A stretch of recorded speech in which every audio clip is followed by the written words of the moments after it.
একটাই কারণ, we want justice. আর এটার জন্য আমাদের এত লড়াই করতে হবে কেন? এটা তো প্রাপ্য।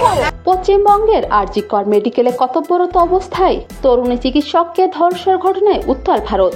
এ ঘটনার প্রতিবাদে সব শ্রেণী পেশার মানুষের পাশাপাশি সরব বলিউড টলিউডের তারকারাও। এমন নেক্কারজনক ঘটনায় প্রতিবাদ জানান অভিনেত্রী মিমি চক্রবর্তীও। কিন্তু সামাজিক যোগাযোগ মাধ্যমে ধর্ষণ হুমকি পেয়েছেন তিনি। জানা গেছে আরজিকর কাণ্ডের পর নির্যাতিতার বাড়িতে গিয়ে 10 লক্ষ টাকার ক্ষতিপূরণের কথা বলেছিলেন কলকাতার মুখ্যমন্ত্রী মমতা ব্যানার্জি, কিন্তু তা অস্বীকার করেন তরুণীর পরিবার। এ প্রসঙ্গে তুলে ধরে মিমিকে ধর্ষণ হুমকি দেন এক নেটিজেন। সামাজিক যোগাযোগ মাধ্যমে ওই নেটিজেন লেখেন, এমন ঘটনা যদি মিমির সঙ্গে ঘটতো তাহলে মিমির পরিবারকেও 10 লক্ষ টাকা দেওয়া হতো নাকি? তাহলে মিমিকে আমার ঘরে পাঠিয়ে দিলে আমি ওর পরিবারকে 10 লক্ষ টাকা দিয়ে দেব। পোস্টটি নজর এড়ায়নি মিমির। সামাজিক যোগাযোগ মাধ্যমে সেটাই শেয়ার করেন তিনি।